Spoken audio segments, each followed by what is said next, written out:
साथियों नमस्कार। आदर्श परिवार के ऑनलाइन कार्यक्रम में आप सभी का स्वागत है। आज विविध कार्यक्रम में हम लोग जानेंगे भारत के प्रधानमंत्री 1947 से लेकर आज तक जितने भारत के प्रधानमंत्री बने हैं, आज उनके बारे में हमारा अध्ययन रहेगा। चलिए तो शुरुआत करते हैं। भारत के प्रधानमंत्री प्राइम मिनिस्टर ऑफ इंडिया, पहले हैं पंडित जवाहरलाल नेहरू। भारत के प्रथम प्रधानमंत्री 1947 से लेकर 1964 तक इनका कार्यकाल रहता है। सबसे लंबे समय तक प्रधानमंत्री पद पर रहने वाले व्यक्ति 16 वर्ष 286 दिन तक लगभग इन्होंने प्रधानमंत्री पद को धारण किया और कार्यकाल के दौरान ही 1964 में इनकी मृत्यु हो जाती है। तो हमें याद रखना है, भारत के प्रथम प्रधानमंत्री पंडित जवाहरलाल नेहरू हैं। अब बात करते हैं लाल बहादुर शास्त्री की। 1964 से 1966 तक 2 वर्ष का कार्यकाल लाल बहादुर शास्त्री जी का रहता है और इस छोटे से कार्यकाल में ही बहुत लोकप्रियता प्राप्त करने वाले लाल बहादुर शास्त्री जी ने जय जवान जय किसान का नारा दिया था और पद पर रहते हुए ही उनकी मृत्यु 1966 में उज्बेकिस्तान की राजधानी ताशकंद में हो जाती है। अब बात करते हैं श्रीमती इंदिरा गांधी। इंदिरा गांधी जी का कार्यकाल, पहला जो कार्यकाल रहता है 1966 से 1977 तक रहता है और विशेष बात इनके कार्यकाल की रही 1975 में इन्हीं के समय पे आपातकाल लागू होता है और भारत की प्रथम महिला प्रधानमंत्री इंदिरा गांधी जी बनती हैं। तो हमें याद रखना है, भारत की प्रथम महिला प्रधानमंत्री इंदिरा गांधी हैं। अब बात करते हैं मोरारजी देसाई के बारे में। मोरारजी देसाई का कार्यकाल 1977 से 1979 तक का इनका कार्यकाल रहता है। प्रथम गैर कांग्रेसी प्रधानमंत्री बनने वाले ये पहले व्यक्तित्व हैं और इनका जो दल रहता है या पार्टी जो रहती है वह है जनता दल या जनता पार्टी और ये प्रथम वे व्यक्ति रहते हैं जिन्होंने प्रधानमंत्री पद से त्यागपत्र दिया था, अर्थात इनकी सरकार अल्पमत में आ गई थी तो इनको त्यागपत्र देना पड़ा। अब बात करते हैं चौधरी चरण सिंह के बारे में। चौधरी चरण सिंह का जो कार्यकाल है वह है 1979 से 1980 तक का। 1 वर्ष के कार्यकाल के दौरान इनके बारे में विशेष बात यह है कि लोकसभा का इन्होंने एक बार भी नहीं सामना किया और इनका एक नारा जो था वो उस समय पे काफ़ी फेमस हुआ था, जो ज़मीन को जोते बोए वही ज़मीन का मालिक। तो चौधरी चरण सिंह किसानों के बहुत चहेते थे।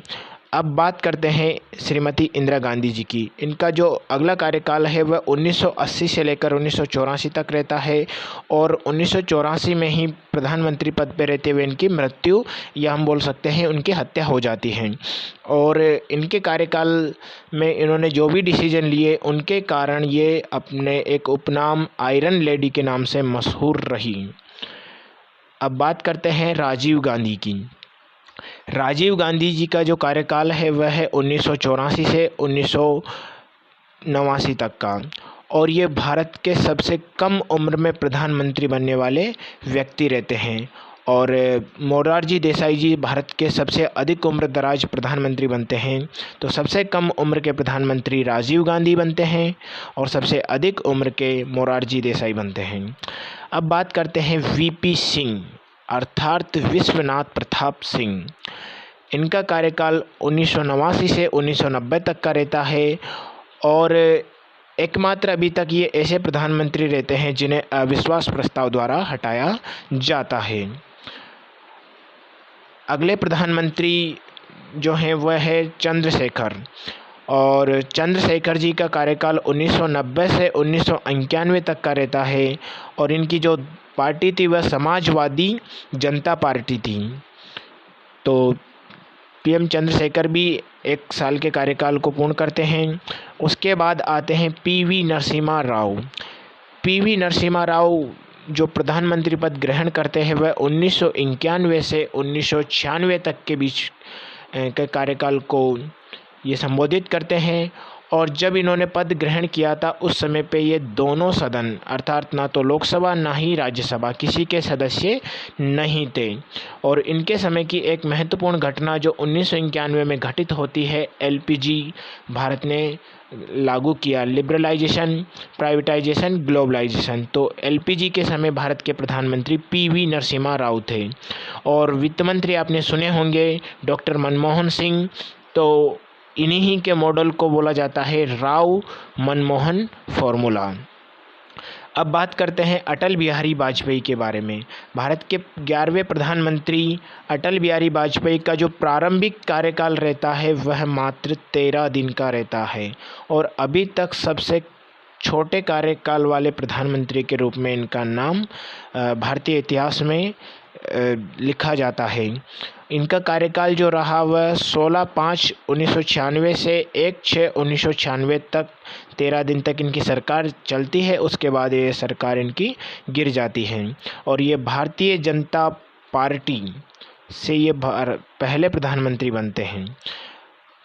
याद रखना है साथियों यहाँ पर कि जो अटल बिहारी वाजपेयी थे वो भारतीय जनता पार्टी से थे, जबकि मोरारजी देसाई जनता पार्टी या जनता दल से थे।